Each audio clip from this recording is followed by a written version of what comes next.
Preguntas sobre los nuevos cambios de inmigración, para ayuda con residencia permanente, ciudadanía, deportación, asilo o cualquier otro asunto inmigratorio. La Voz del Inmigrante con el abogado Henry Lim. Comenzando ahora. Hola amigos, ¿qué tal? Bienvenidos a La Voz del Inmigrante. Yo soy el abogado Henry Lim de Lim Law, abogado de inmigración en la Florida Central con oficinas en Orlando y en Kissimmee. Llámenos hoy para obtener su primera consulta gratis, el 407-897-8870. Le repito, el número es el 407-897-8870. En el web nos encuentra en Lim Law, lim.law, y también en las redes sociales en Lim Law. Es lo que tiene que buscar. Así nos puede seguir en Facebook y así se puede mantener al tanto sobre los cambios que estamos viendo sobre lo de inmigración.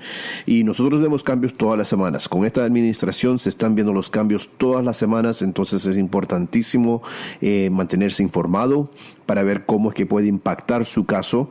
Y si tiene alguna duda, si tiene alguna pregunta, llame a nuestra oficina al 407-897-8870. Empecemos con las noticias de la semana. La semana pasada hubo un juez federal de las Cortes Federales en California bloqueando el proceso de que el presidente quiso terminar TPS para diferentes ciudadanos de diferentes países, pues como Salvador, Nicaragua, Haití, el Sudán.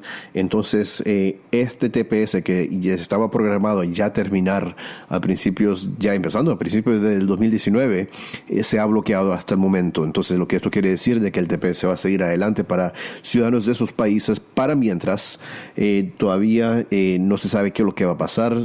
La razón de este juez federal es de que el presidente lo terminó con motivos que aparentemente fueron basados en una preferencia para inmigración de países de gente blanca. Y entonces la motivación tuvo que ver aquí que potencialmente no fue constitucional, que la motivación no fue por las condiciones del país, pero más que todo para parar inmigración pues de estos países, aunque ya la gente no se está emigrando de esos países por la TPS, pero se está utilizando para votar a la gente de este país que está utilizando la TPS, de estos países de Salvador, de Nicaragua, de Haití y de Sudán. Entonces, este fue un bloqueo de la terminación de TPS. Entonces, para esos países, sigue adelante el TPS. Otra cosa de que se escuchó esta semana en la Corte Suprema, y ahora tenemos una Corte Suprema ya con los nuevos justicias y la mayoría apuntado por republicanos, donde se escuchó un caso para determinar los poderes de inmigración con respecto a cuándo es de que y qué tanto poder tienen de seguir deteniendo a personas después de que hayan sido soltadas por los crímenes penales. Entonces, lo que pasa con este caso es de que, ejemplo, una persona fue arrestada, cumple su tiempo, lo sueltan de la cárcel por el crimen que se cometió o por cual fue convicto, y pasa tiempo, inmigración decide no, lo vamos a volver a detener, pero ahora por razones de migración, y ya aunque haya cumplido con el castigo de que le dieron de cárcel. Entonces, es un caso que fue a la Corte Suprema. Hubieron preguntas bastante difíciles para el gobierno, porque quería saber cuál es el límite de este poder, cuál es el límite de cuánto tiempo se puede detener, cuánto tiempo puede pasar para poder decidir de que ahora sí lo vamos a detener. Porque en algún punto las personas tienen derecho a su libertad y no pueden estar con esto encima del resto de su vida. Entonces, esos fueron los cambios, eso es lo que vimos.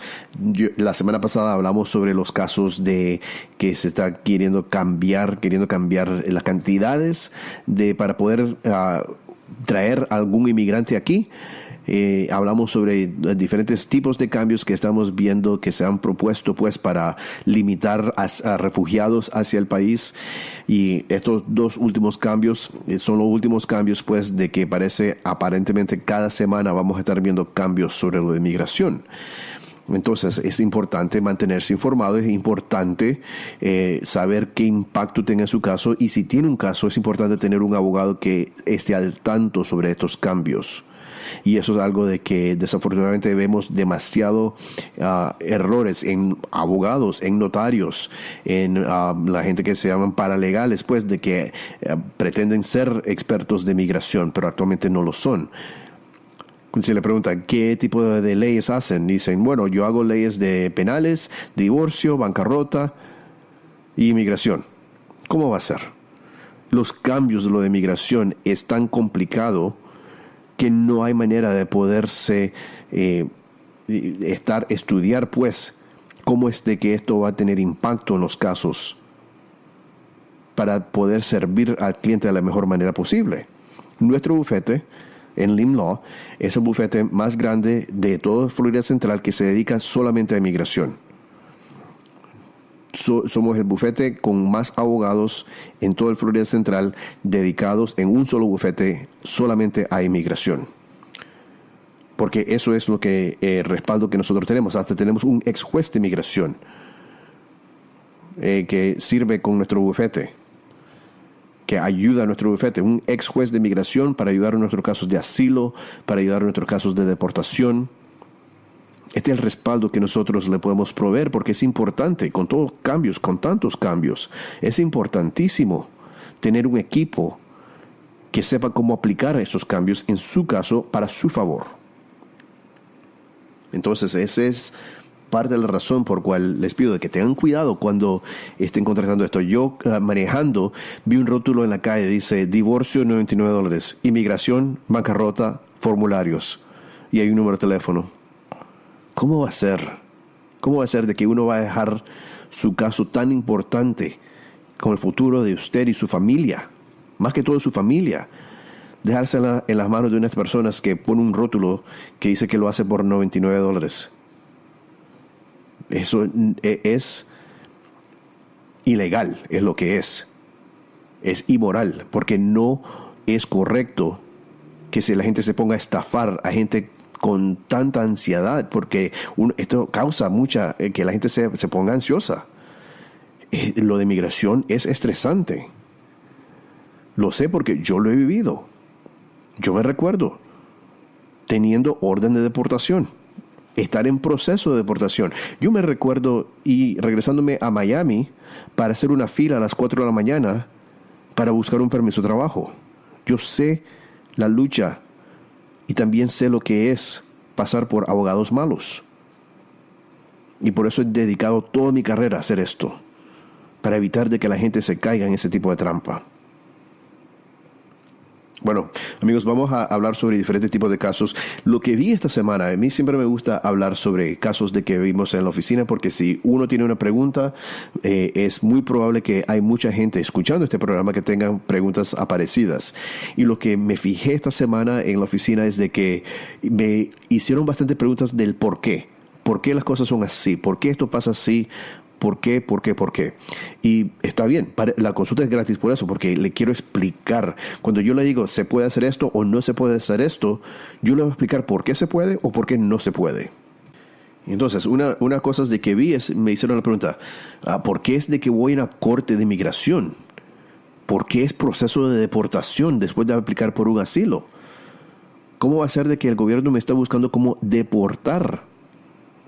Y eso es porque las personas realmente no entienden, no se les explicaron bien qué es un proceso de asilo. La gente piensa, bueno, yo estoy bien porque aplico por asilo, yo tengo estatus porque aplico por asilo, y eso no es correcto. Cuando uno va a solicitar el asilo, la ley de ese país dice de que uno puede quedarse aquí esperando el resultado. Eso es verdad. Pero eso no quiere decir que tiene estatus legal.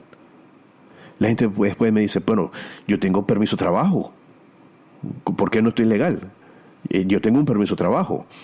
La respuesta es, no es que uno esté ilegal, pero tampoco está legal.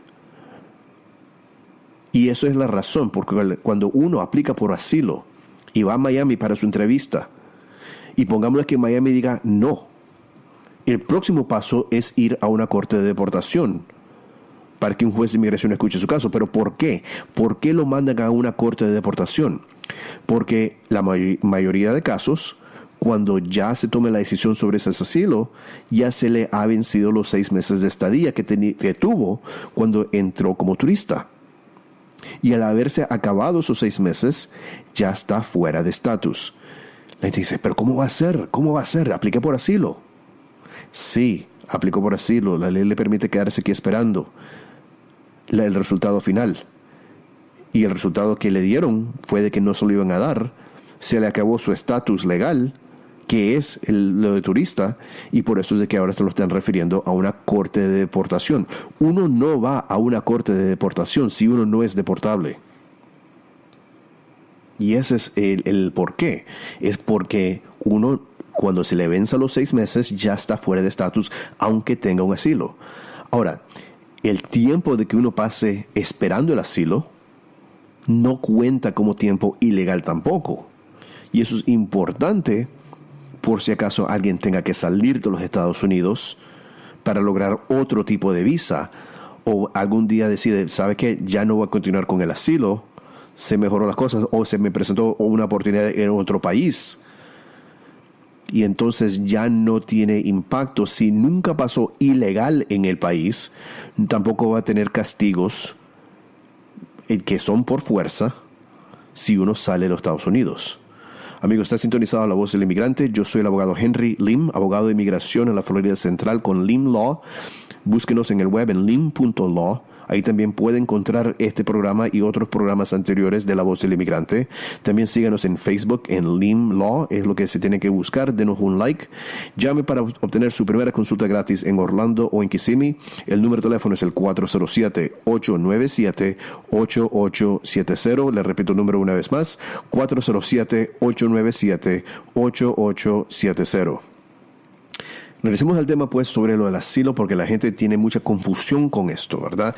Bueno, uno entra como turista, le dan 6 meses de estadía y durante esos 6 meses uno pide el asilo y dice, bueno, yo nunca he estado aquí ilegal. Y eso es correcto, nunca ha estado ilegal. Pero tampoco va a estar legal el resto del tiempo. Si su asilo se puso pendiente 4 años, ha estado pendiente 4 años, no quiere decir de que ahora usted puede cambiar de estatus, porque ya no tiene estatus. Ahora, si quiere obtener una visa por otra manera, si quiere obtener una residencia por un certificado laboral, no está legal, entonces no lo podemos hacer aquí. Pero sí se puede hacer afuera de los Estados Unidos, sea en su país o en otro país. Ahora, el miedo típicamente de viajar es de que uno no va a poder regresar porque tenga algún castigo. Y esos castigos toman efecto cuando ha pasado tiempo ilegal en el país. Y recuérdense, el asilo no cuenta como tiempo ilegal, es tiempo permitido aquí, pero no es estatus legal y tampoco estatus ilegal, es un limbo legal, está como en medio. Pero esa es la razón por cual cuando uno no le otorgan el asilo en Miami, típicamente va a una corte de deportación, porque ya este gobierno dice, usted no está legal, ya no le aprobamos el asilo, y entonces ahora usted va a un proceso de deportación. Y ahora, en ese proceso de deportación, uno tiene la oportunidad de presentar su caso de asilo de nuevo. Y ahí uno va a poder tener testigos, testificar, tener su abogado, haciéndole las preguntas. El fiscal le va a hacer preguntas, el juez le va a hacer preguntas para determinar si uno califica por el asilo. Y ahora, es importante saber cómo calificar para un asilo. Hay requisitos específicos.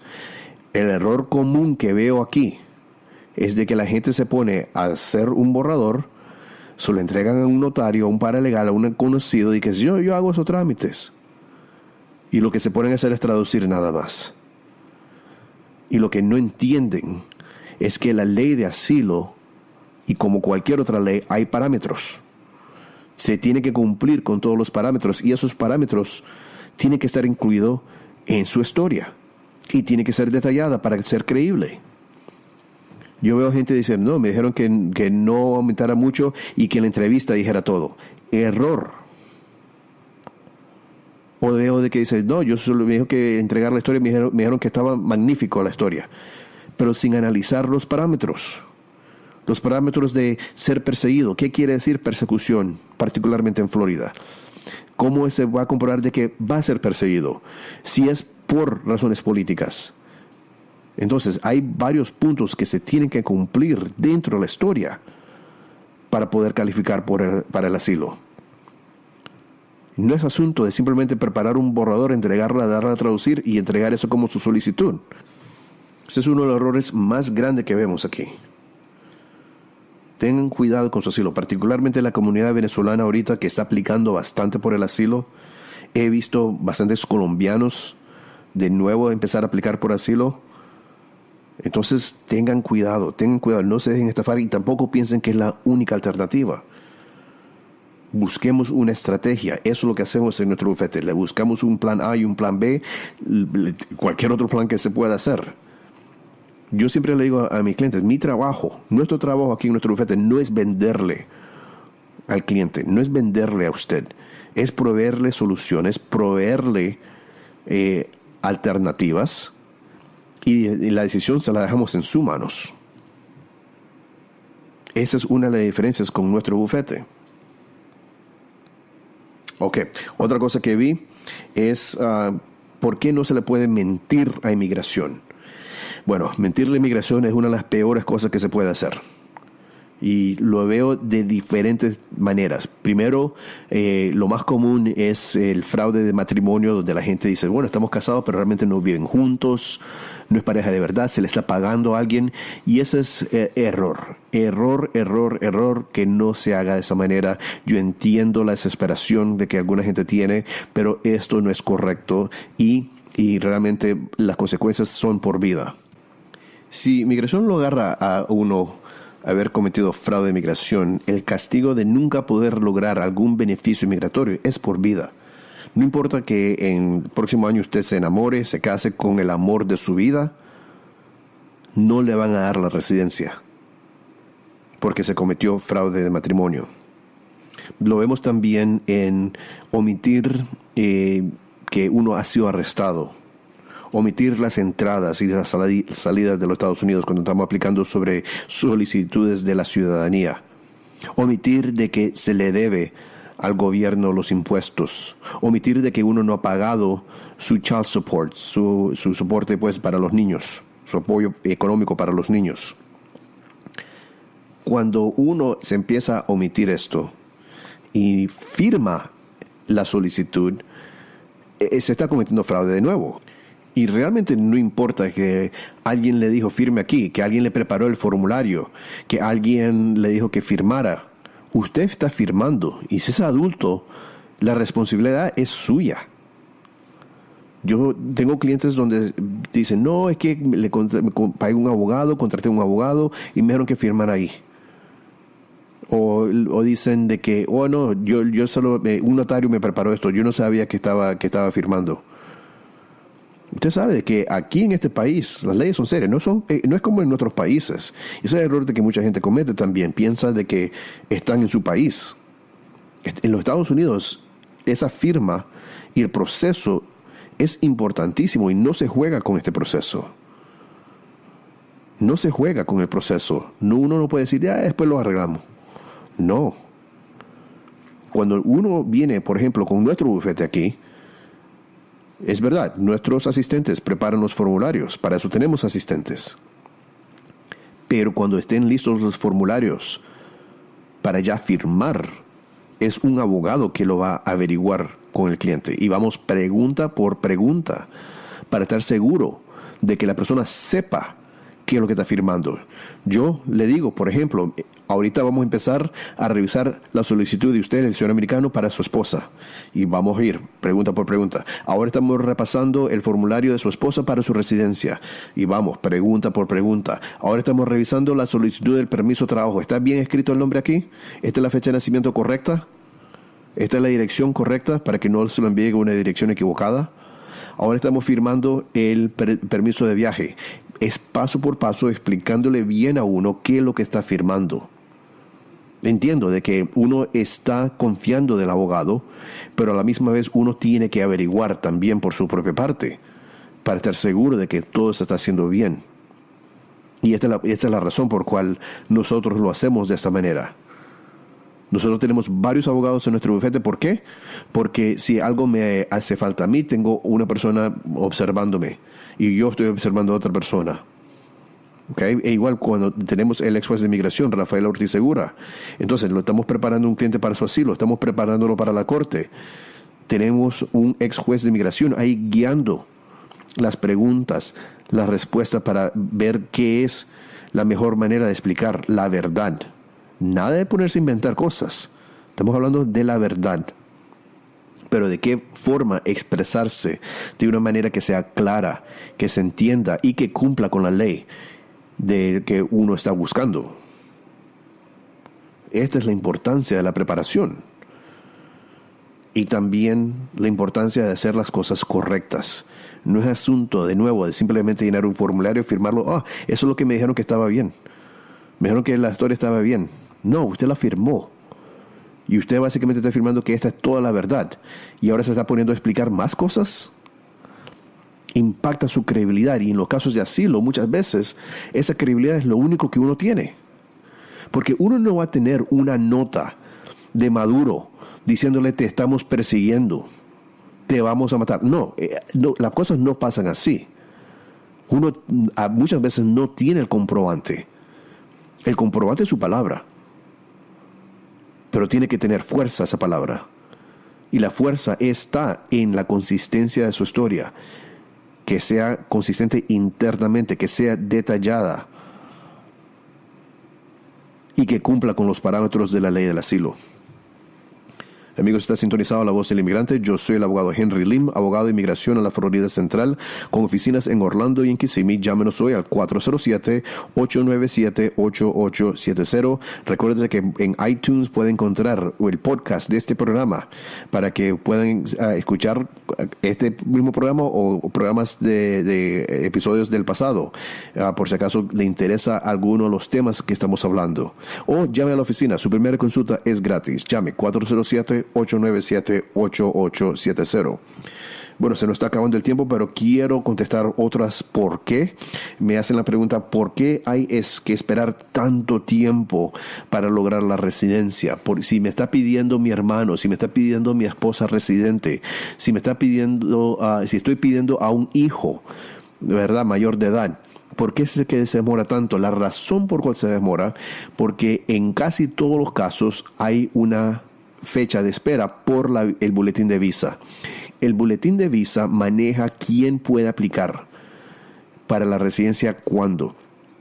3 categorías no esperan, no hay nada de espera. Esos son esposos de ciudadanos americanos, padres de ciudadanos americanos donde el hijo ya es mayor de 21 años y está pidiendo a su padre y el hijo es ciudadano americano, o un padre pidiendo a su hijo donde el hijo es menor de 21 años. Y el padre es ciudadano americano.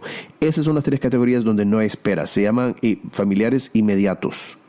Pero el resto del mundo, el resto de las solicitudes, entonces hay una espera. Y eso se maneja por un boletín de visa que sale todos los meses. Si usted busca en Google Visa Bulletin, ahí uno va a ver todas las diferentes categorías, que no son una de esas 3, y va a ver por qué fechas se están procesando. También van a ver cuáles son las fechas que se están procesando de casos de empleo también. Y está dividido en algunos países, y esos son los países donde se ha recibido más aplicaciones de lo normal. Entonces, China, India, vemos países así donde hay demasiados aplicantes, y entonces hacen una fila aparte para ellos, para que el resto del mundo no sea impactado de manera negativa. O que no, para que tener algún tipo de, que sea justo, pues, ¿verdad? El proceso. Entonces, ese es el boletín de visa donde uno puede buscar en Google, y es lo primero que sale. Y cuando pone Visa Bulletin, y así uno va a ver por qué fecha van. Lo que hace, la fecha que se aplicó es la fecha de la prioridad. Y este boletín de visa nos dice qué fecha están procesando. Pero si uno nunca aplica, nunca va a empezar ese reloj.